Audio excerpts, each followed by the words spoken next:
Hello, Futties, and welcome back to Foot in Review. We are the number one independent EAFC podcast, bringing you 2 shows a week, available on all podcast services around the globe. Of course, including now Amazon Music. And as we said this week, please, you can now say your assistant's name and say play Foot in Review, and it actually worked. But if we say the name, we might just wake everyone up in your house, so we're not going to do that live on this show. Also, if you want to see our beautiful faces, then have a look at a fully produced video show on YouTube and Spotify. And of course, if you can spare a few bucks, then join our loyalty program and get some free merchandise while at it and keeping this show forward. Go visit patreon.com/footinreview or footinreview.com and join our super close community and get an invite to our Discord server with that. Also, of course, this couldn't be made possible without our Skybox owners, Paul, Amar, Archum, Mario, and Peter. Getting the housekeeping out of the way, it's time to start today's show.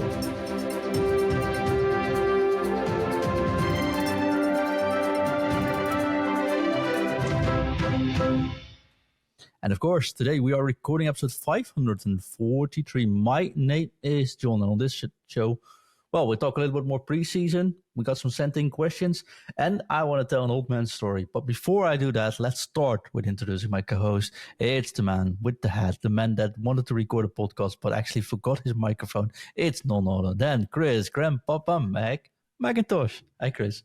Hey, mate. Now, when I hear that new intro about Amazon, I am desperate to shout. Play Foot in Review. Yeah, you shout out loud, but it just makes me I gotta edit it. Good thing though, as Dutchies we don't have that, so we can.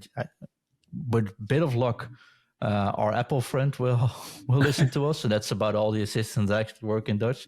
So it wouldn't matter too much for me. But it's cool though. I've seen it. I've seen people have.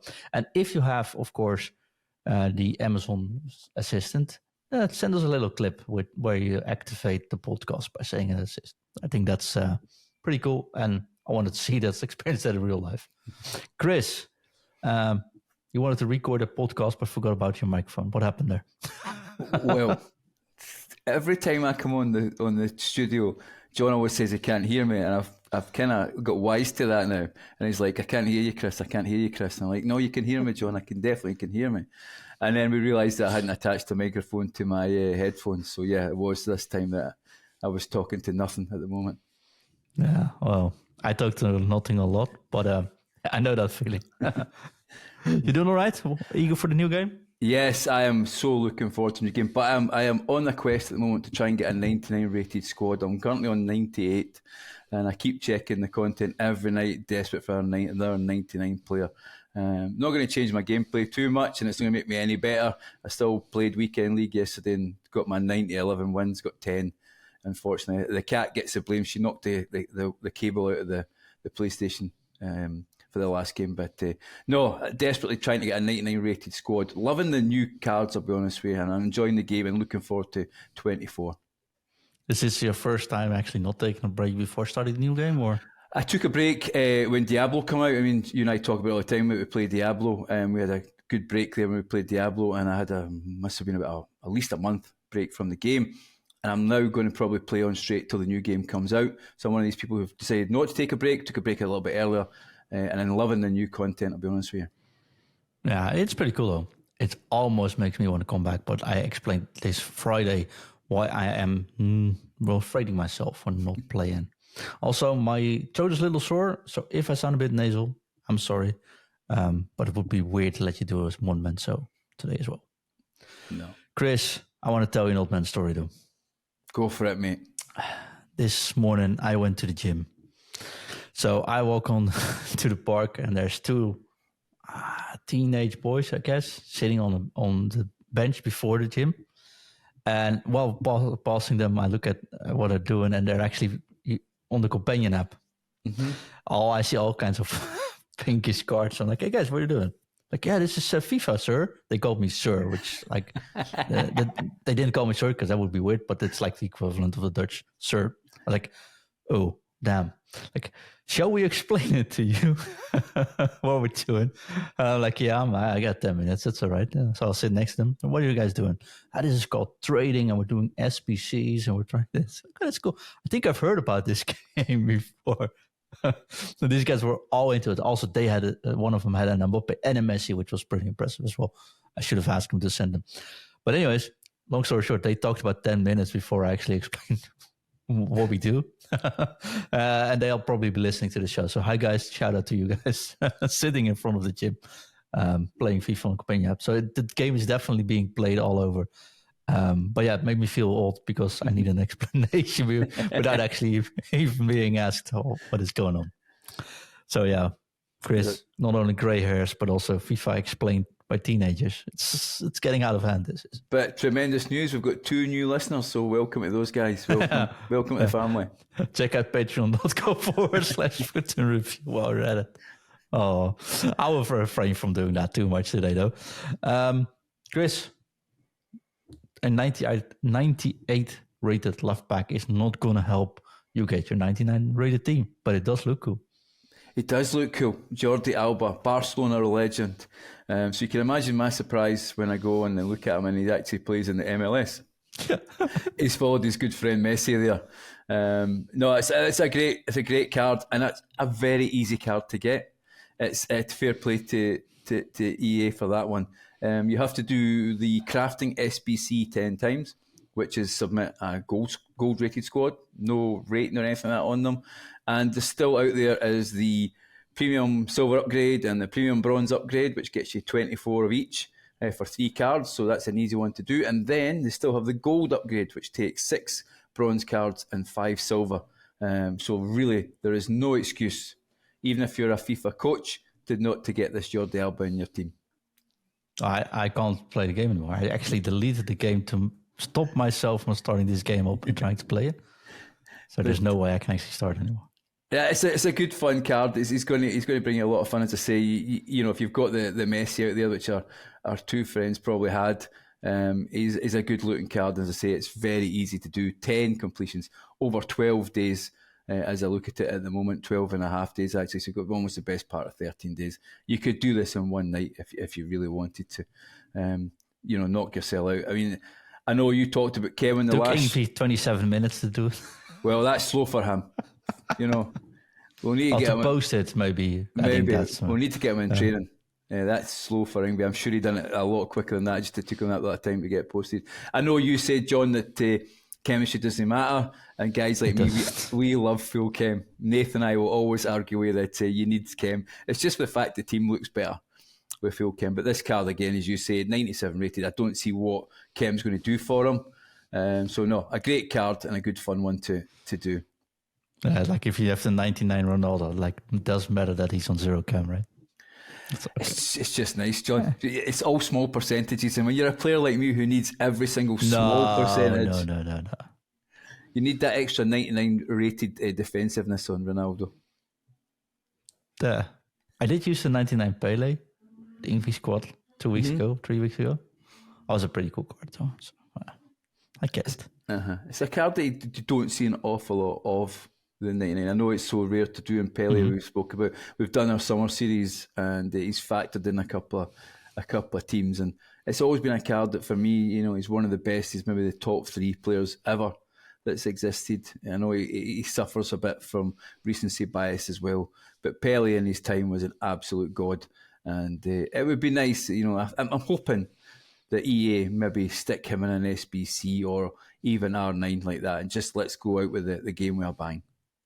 Yeah, probably R9 in the last week. And got Henry, though. Forgot to mention him, but...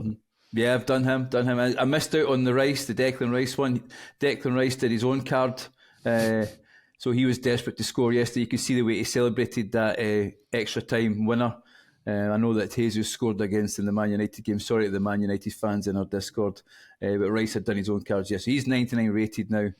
So if who wants to get a 99 rated squad. And we've also got Captain America, Christian Pulisic, and Musa as well, who is an American that both play for AC Milan. So our good friend Alex, play a good friend Alex there. They're in the roster. Well, there you go. There's a UV bias for you coming out. It didn't take very long. A couple of minutes into the recording. Our good friend Alex Lexner, he will be delighted. I'm sure he's done those 2 cards. Again, fairly cheap. With 85 plus 10 at the moment, it's out there. You can pick these cards up. And ideal as well if you want to, play with and try and get the packs for the next game with the Serie A as well. So if you need to build a Serie A team, those are a couple of good cards to be included. Definitely. Talk about building a Serie A team. It's still pre-season. There's plenty of talk about, but there's not like actual live content to discuss in depth. I think more than, hey, these cards are cool and really nice price. You talked about having a Serie A team. Do you already have a plan in mind for the new game? How do you want to start off? How are you going to start up? So first and foremost, I'm going to be upfront and honest. I have the Ultimate Edition.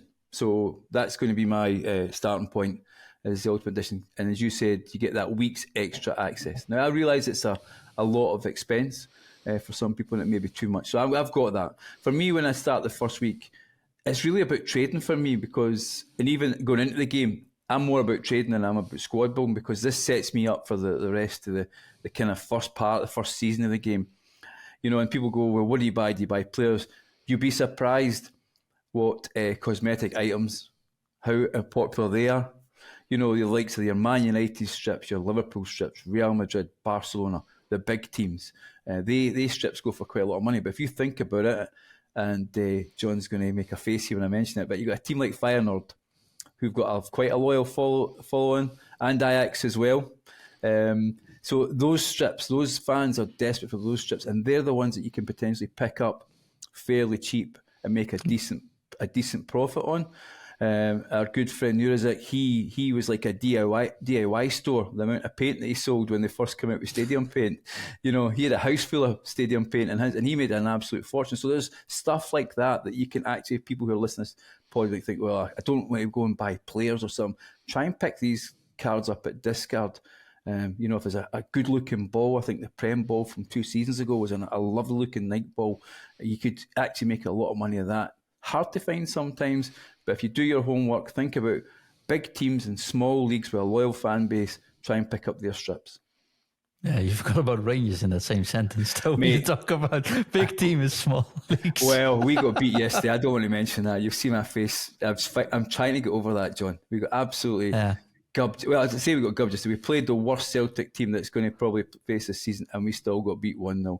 So yeah, we'll show you how it's done when we play Celtic in a couple of weeks. If they don't get the players back, I think you'll take a lot off them. But if they do get the players back, especially at Parkhead, it will be a hard game. But I'd see that your team, was it a good result of the weekend there? Yeah, 1-5 and 6-1 last week, so we're getting there. Yeah, I mean, I think you've got a Newcastle player on loan, is that right? But he just got subbed in 5 minutes before, and he's not even in my team, so... But that'll be that. You and I will be on the same team that time when you play Celtic. But yeah, so from that point of view, that's what I start with, John. I start with trading. I agree, though. I wanted to I never spent anything. Yeah, I don't care about cosmetics. I don't care about paint. I don't care about stadiums, especially since the Kuip isn't even in FIFA or in the EAFC, right? But there's one thing I always do. I always have to spend 5,000 coins on buying a Juve kit and a Feyenoord kit. That's the first 2 things I do in the new game, in every single game. I get those 2 kits and then get those kits done. And the rest I don't care about yet, but those 2 kits have to be in my thing. Last year I was lucky enough to actually get the Feyenoord kit in the starter one.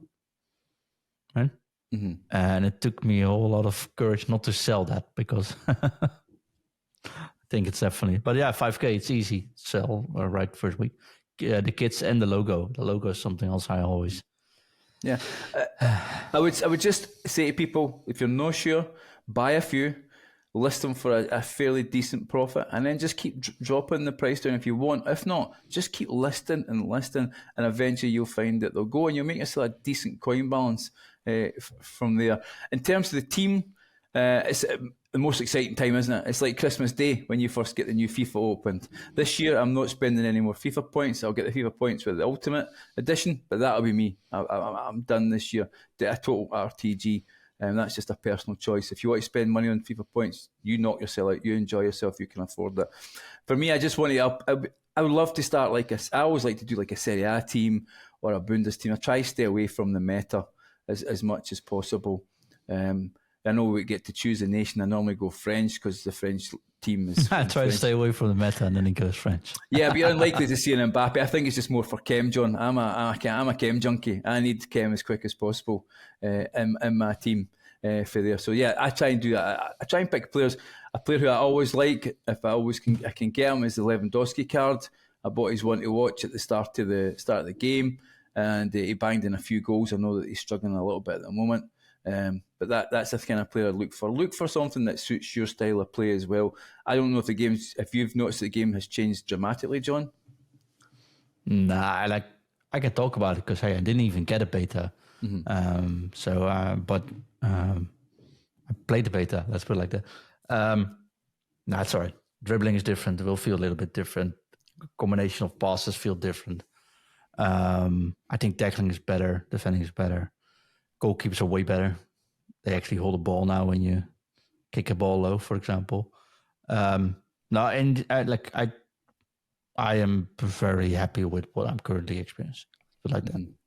No, that's for me, John. Is I always like a big player up front, like a big striker up front, which I think at the start of the game you can hold the ball up if crossing comes in as well and heading. With the new play styles might make a difference as well. You can now tune that a little bit more. I think more players are viable than that. Yeah, so that's what I would suggest is people stay away from the meta if they can. If you pack an Mbappe, a Neymar, a Ronaldo, or even a Benzema, crack on. Congratulations to you guys. But let's be honest, most of us won't do that. It'll be the Kyle Walker that'll base our team around or something like that. So yeah, that's what I do. I look forward to this start of the game, but I try and stick to a certain league because I love Chem. Yeah, well, I'm pretty flexible. Honestly, I have not decided yet if I spend or how much I spend. Of course, for us is a little bit different because it's our livelihood, right? So I'll probably spend, but not much. It's all relative, anyways. But 36K sounds like a reasonable amount of FIFA point to actually get this game going, right? Mm-hmm.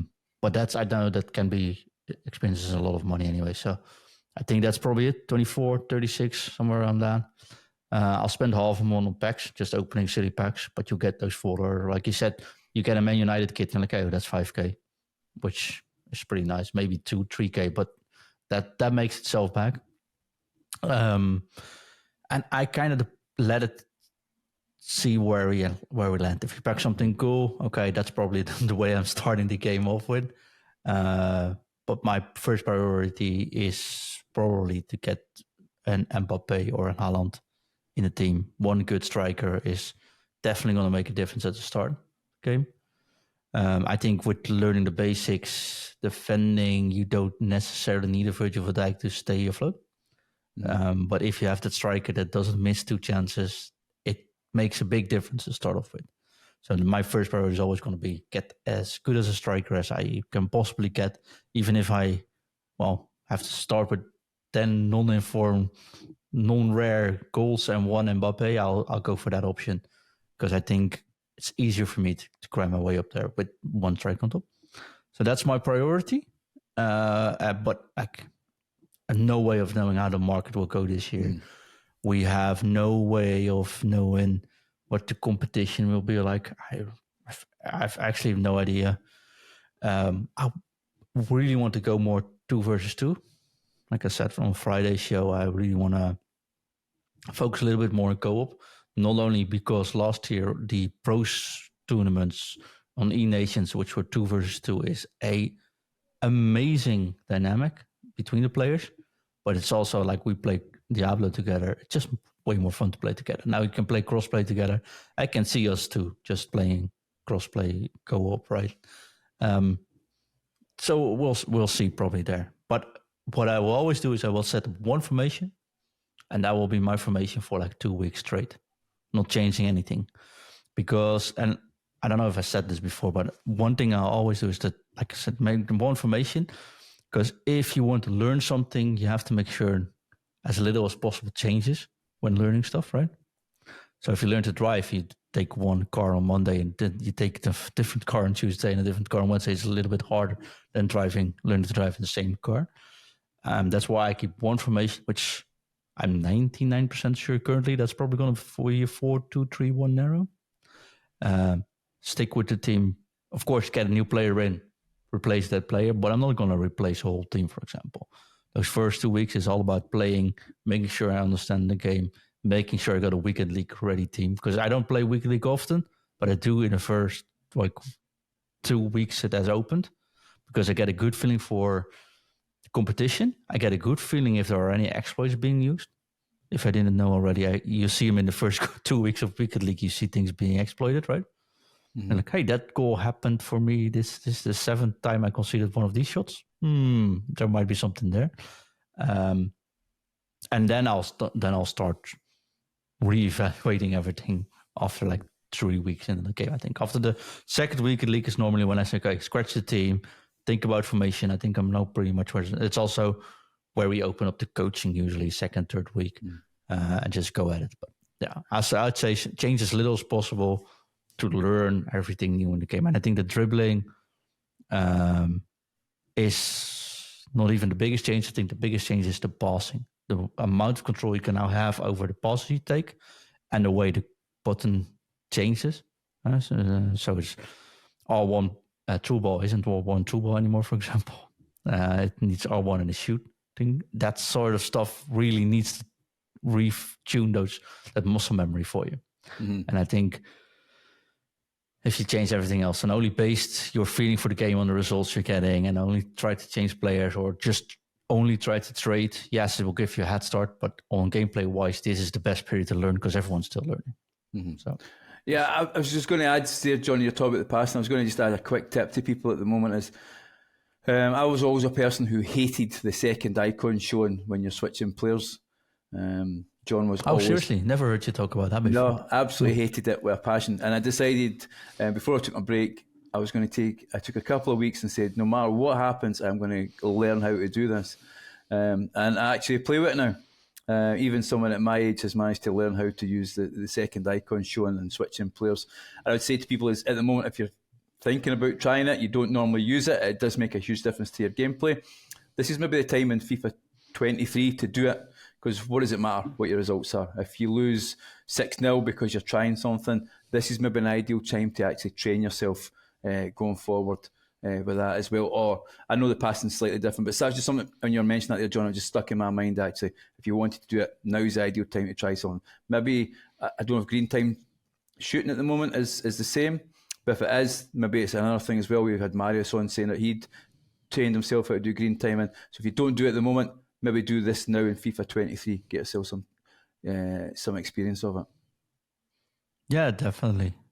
Although I do think it's not bad to have a little break in between. I know we spoke about this all. Like, it's the main topic on the Discord as well, I think, lately, Chris. Do you take a break or don't you take a break?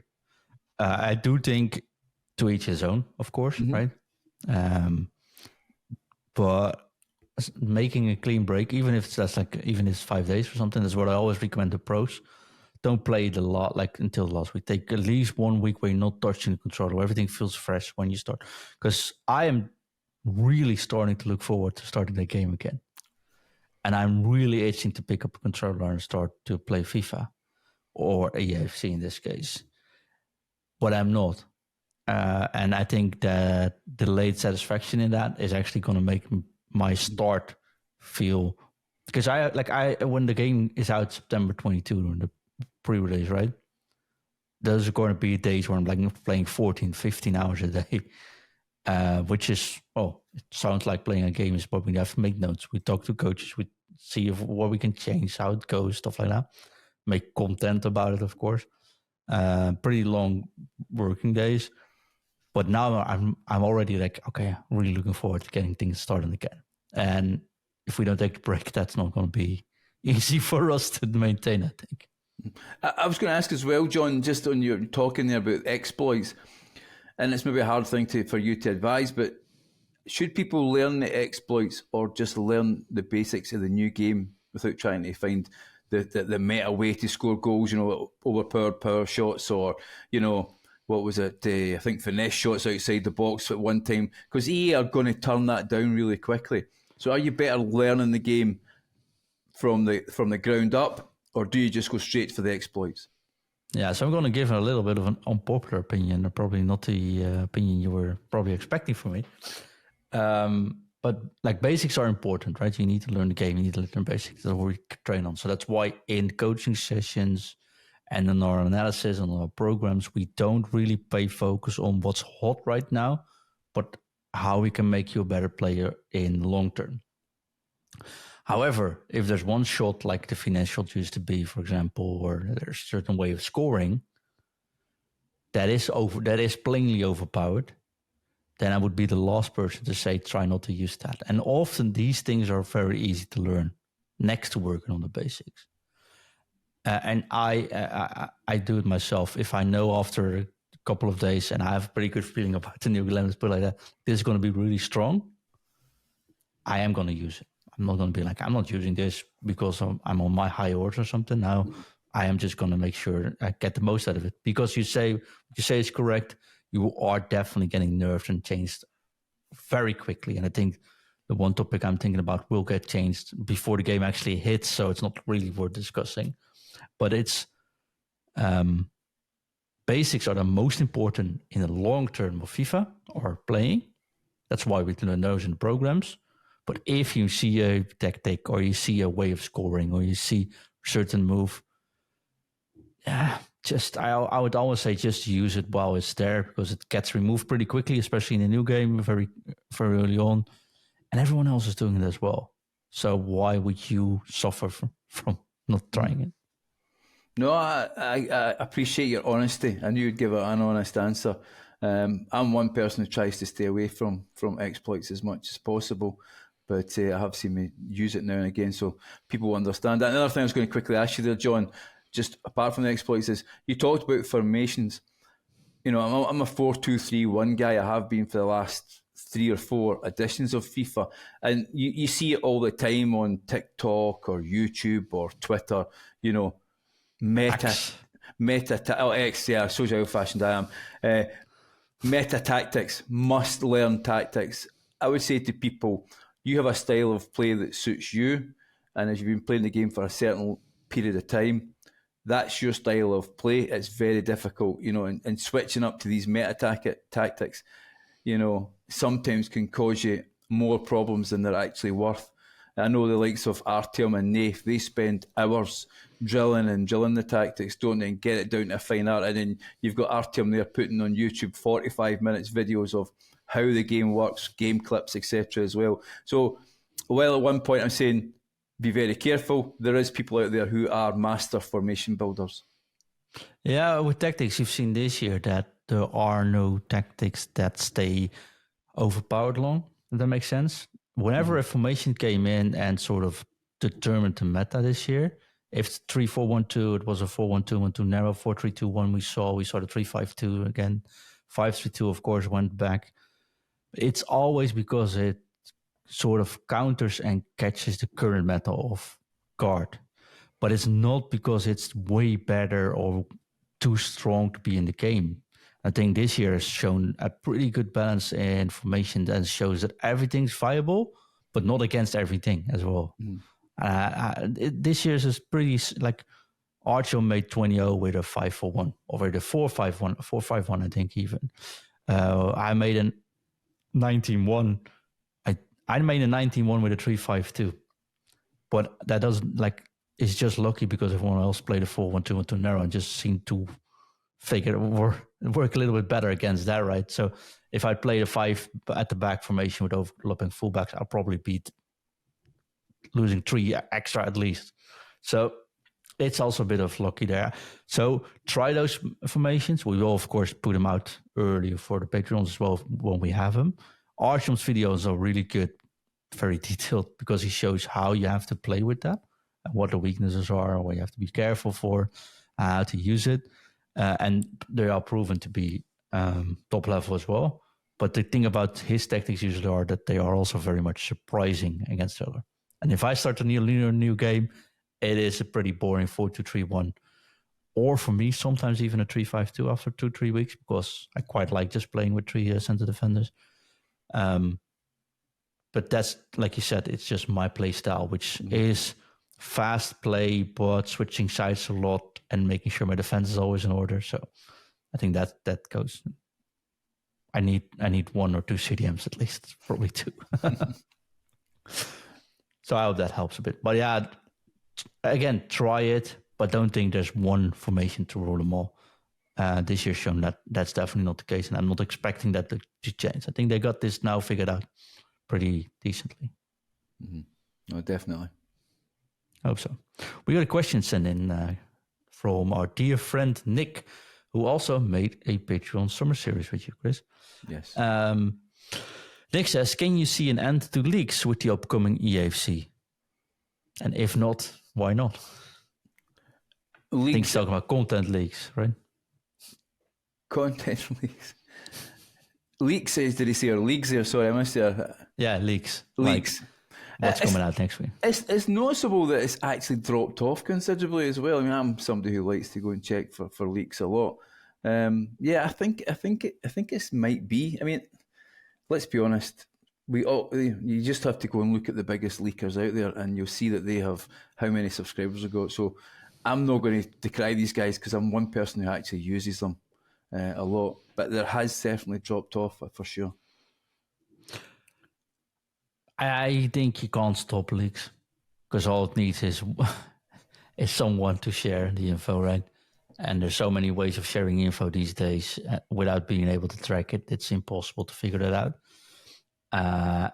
And with companies as big as EA, where not all, but many promotions or marketing is, of course, outsourced as well, there's bound to be information going left, right. Well, we knew what the pro setup would be before the pro setup got pitch notes, right? Mm-hmm. The information has to be published there, and before it actually gets published, there's a time in between. If you have someone on the inside somewhere touching that, even if it's a graphic designer or a cleaner at one of those companies, you probably have the info outside. I don't think you can actually stop leaks. You can stop it if they would insource everything again, but leaks never hurt EA. No. Leaks always create more hype towards some promo. So there's also no reason to get the leaks. How do you say it? Get the leaks destroyed, I think. Yeah, I mean, there's no point trying to put a stop to the leaks, because as you say, a lot of people don't really understand is that a lot of the work is outsourced. So there's marketing departments throughout the world. There'll be people who translate, into other languages as well. So who knows? It's hard to pinpoint where that comes from. They always say if you want to keep a secret, don't tell anybody. So that probably is. I'd stick with that adage.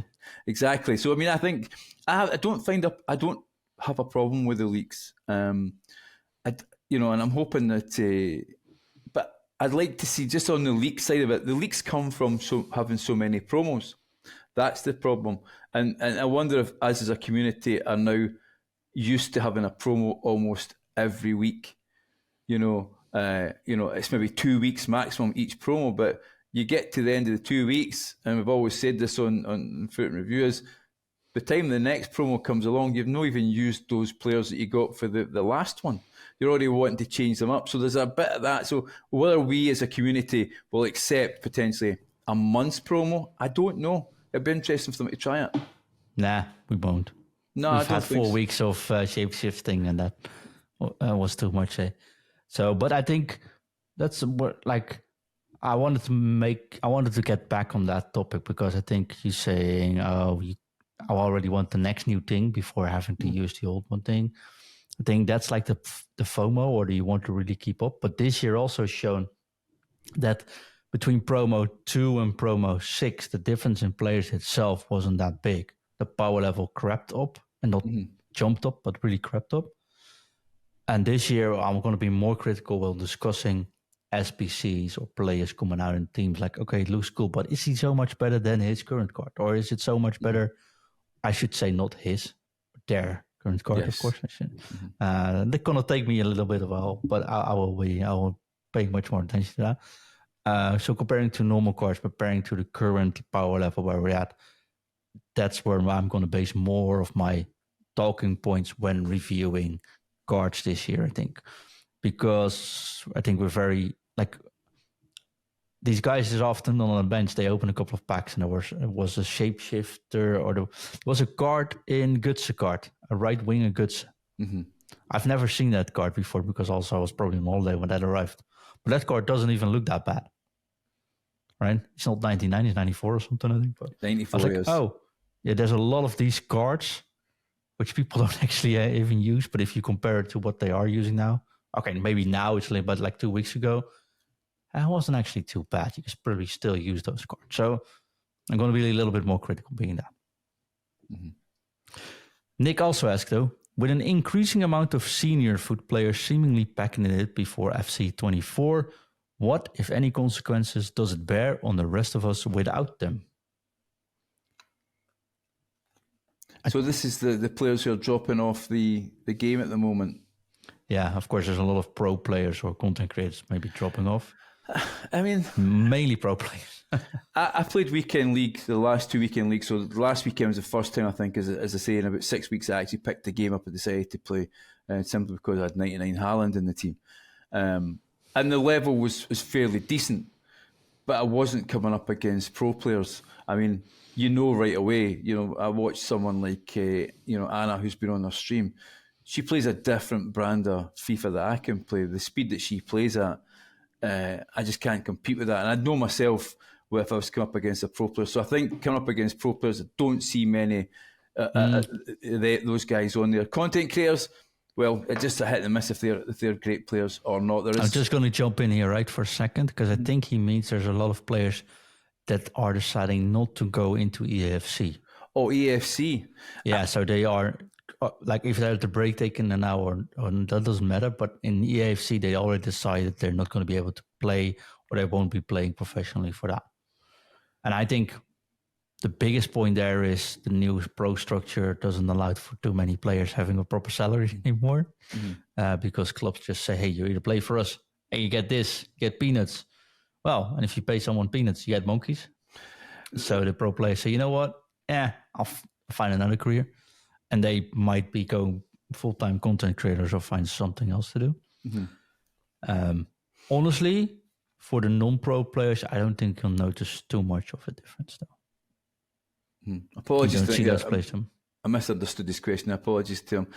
I think it's sad, John. I think it's sad. I think it was Strike Force. I think it was at an event in Hamburg, and what I happened to follow is a radio DJ here called OJ Borg. I think he hosts it, and he happened to post something on X. I won't call it Twitter. And that event was almost like a concert. It was unbelievable. The amount of people that went to watch an esports game. You've got the world's game at your fingertips at the moment. Why is the professional side of the esports of foot, or FIFA as we want to call it, why is that no massive? Why are they not attracting a bigger audience in what they're doing? There's definitely something being mismanaged there. Yeah, it's a waste, and like the new format basically says players, you have a couple of months to go for 4 available spots for the World Championship if you're not in a club. So if you're for an organization, let's say you play for Foot Coaching or Foot Wiz, Team Gullit, whatever, there's 4 players in total eligible for the World Championship at the end of the year. Right? That's it. All the other players, 28 players left, those players come through national official leagues, which clubs like professional teams, Ajax, Feyenoord, you call them, those teams, they have to forward a player to participate, and those get those spots. That means the organizations, like, for example, Foot Coaching, they can hire a player for a season, but I only would have something for a player like for first 3 months. Then I have to put him at a team, at a club, and hopefully the club pays us enough to keep his salary going. If the club say, hey, I don't want to pay his salary, I still have 9 months of salary for the player to go. And if the club says, hey, I'll pay half, I actually have to do it, because else there's no way of me letting those players actually play on a competitive level or make a chance for the World Championship. Usually we had the whole year to play FGS qualifiers, organizations, and get spots in. And playing for clubs was an extra benefit.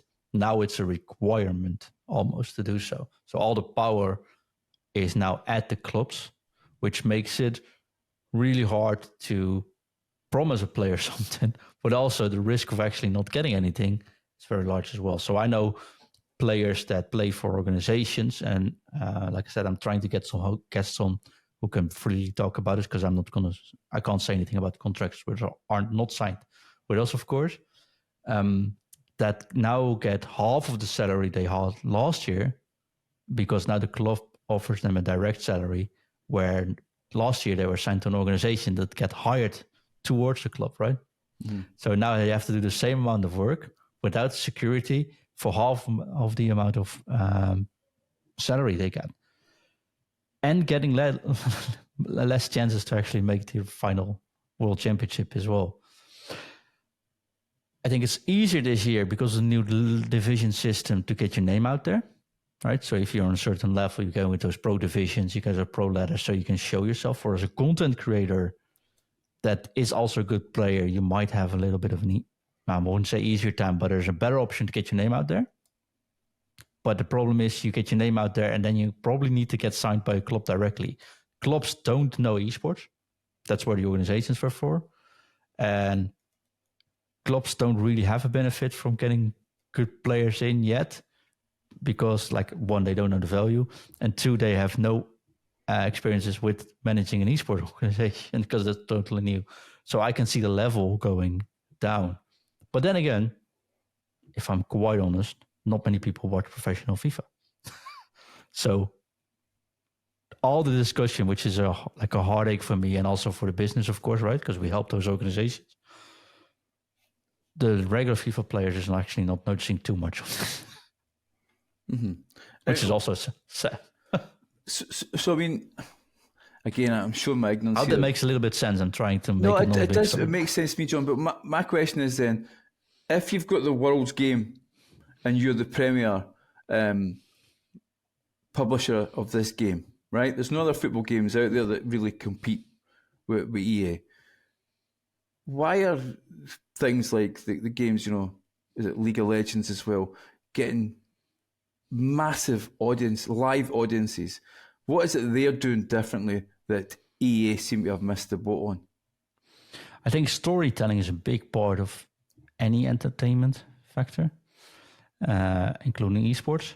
So if you have a team to root for, or players that have actual team players that have a story, you tell that story well, you base all your content around those stories or all those personalities, suddenly you have someone to cheer for, suddenly you have something to go for.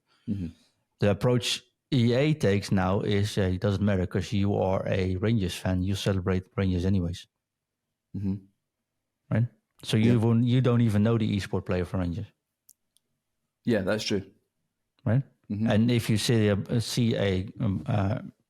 female or a male esport player sitting there next year, you probably don't even know the name. You're thinking about Rangers. Right? Which, if they get beaten, it's okay. If they get through, it's like, oh, fuck, Rangers won.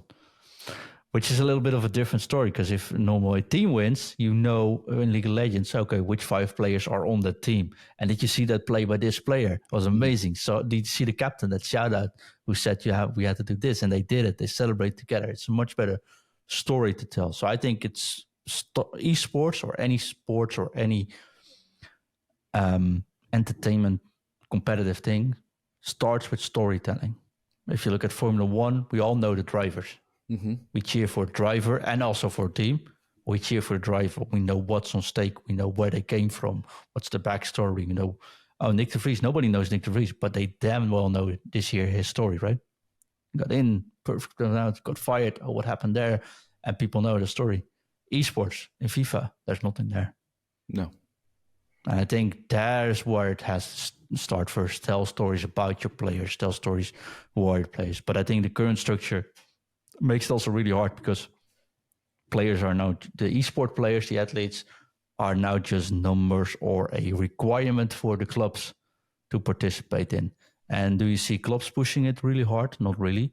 But I see those same clubs complaining about the fact they can't get youth into the stadium, right? Mm-hmm. So I think there's definitely a missed opportunity there on multiple sides. But it has to go hand in hand.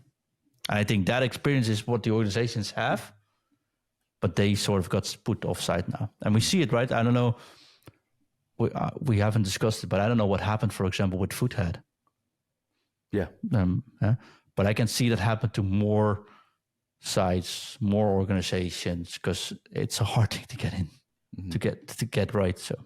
No, I get that. And I just want to correct myself. It's actually Counter-Strike. Apologies to OJ Borg. I've happened to pull up his tweet when you were talking there, John. And I mean, generally, it looks like a rock concert. It looks like Coldplay's playing. I mean, this is just something that I've never seen before. And it was an eye-opener for me, someone who's not into esports, to see the amount of people that's went to this event. And I'm thinking, as you say, if they told the story of the players and they made it a big deal, the FIFA World Cup, and it became a big thing, I think people would want to watch it. Do you know what I mean? Because you want to watch people do things that I always want. When I watch sport, I want to watch people do things that I can't do. Yeah, that's why I watch most sports, because I can't do that myself. And if the FIFA is exciting, then I'd certainly want to watch it. Well, look at the amount of time. We discuss players every week on FIFA and then take a deep dive into the players, and we know the players because we know where they come from, how they worked. But if you look at my other passion, of course, Formula One. If you look at Formula One, you sometimes see statistics being pushed on the broadcast. It can be anything. Favorite music from this driver is this. Like, I don't care. Well, actually, people do care, right? Mm-hmm. Hey, because I got that in common with that driver. That's actually pretty fun. First race driven 10 years ago, exactly. 15 win in a row, whatever. I don't know, 10 win in a row at Max Verstappen. All these things, they keep pushing the little hints of information, but it's always based on a driver, about telling a story. Hey, McLaren, 60 years of racing. Ferrari, 1,000 race. It keeps pushing those narratives, keep pushing those stories, and then you get hooked, then you get in. We're going to Rocket League, or I'm going to a Rocket League tournament in October.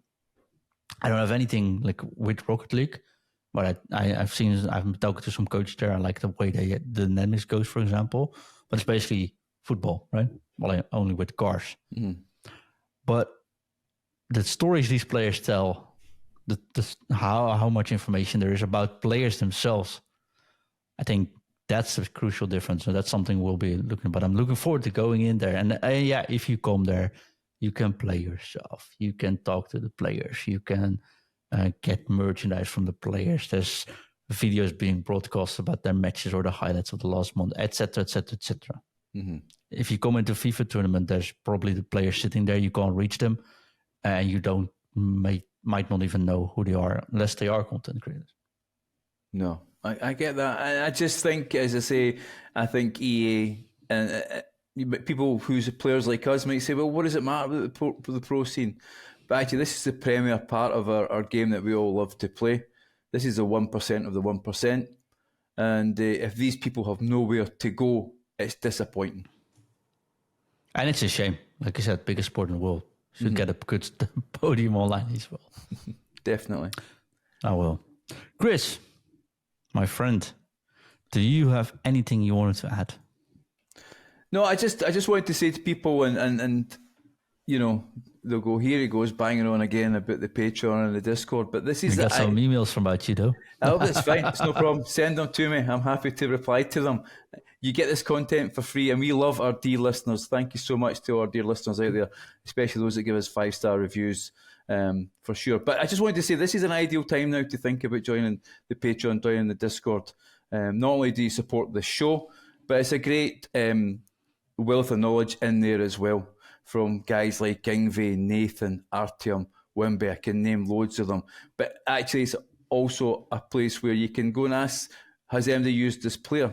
Is he worth doing? Is it worth doing this SBC? And you'll always get an answer to it. It doesn't matter who you are in the Discord. We are all equal in there. It is one big community. So it's a great time to start. If you're listening to this show, if you've just found it and you're wondering what the Discord is and the Patreon is, it's an online community for people who love the game. If you listen to the show, then clearly you love the game. Otherwise, you've stumbled upon somebody you're wondering who's this guy with the Scottish accent talking about FIFA. Come in and join us. It's well worth doing. I appreciate you saying that, of course. Talk about community. I have one more announcement, which I'm very happy with, but I know 99% of people don't really care about it, but still I wanted to bring it out there. Transcripts. So every single word we say here, you can of course listen to, and you are listening to this if you're listening to this. But we also know it's not always easy to either follow one of our accents. Hello, says the Dutch guy. Or I'm not going to talk about Scottish, but I can definitely know what the problem could be with mine. But I'm trying, guys. I'm really trying. But also, sometimes you just, like, there are people that are not able to hear that much, right? It's just, it's how it is. So what we do is we create transcripts from our whole show. So every single sentence we say, we're just going to put it into text. And when the show actually comes out live on Tuesday, 6 p.m. UK, and Saturday, 6 p.m. UK, and you go to foodandreview.com, you can just find the episode, click on the episode, it always comes on top, new episode, you click it, and it shows the transcripts available. The fully text, you can actually read along with what we're saying there. Might be able to push them out as subtitles somewhere along the line as well, but you can find everything there. And so we just want to make sure everyone that is willing to get the information we're putting out on the podcast can find the information there. And it's not just one press on the button to get it there. And even if it's just for that 1% of the possible listeners, it's now there. Go get it if you want it. Let us know what you think and if we need to improve on that. That's amazing, John. That is absolutely amazing. I have to say, that's tremendous. I'm not sleeping anymore, but you can see that if you're watching the audio show or the video show on YouTube, though. I will be. But, I will be very disappointed if I'm the only person on the show who's got subtitles under his name, though. I have to say, I'm actually trying to not do that for you this time, but no, very much appreciated, Chris. We are back this Friday with the recording. If you are Patreon, of course, patreon.com/foodandreview. You get the show the moment we are done editing. And if you're not a Patreon, perfectly fine. We still very much appreciate you. But then the show will be live on the public feeds Saturday at 6 p.m. UK. It's one of the content releases. There's a podcast being released. If you're listening on Apple sometimes, I love you guys, but you're sometimes a little bit slow. So it might take 20 minutes or something to be actually pushed there. But it will be there. 6:30 maybe, but definitely find it Saturday evening. Chris, one thing left to do, my friend. Drop it. Drop it. Drop it. F-U-T. F-U-T. F-F-F-U-T. F-U-T. T.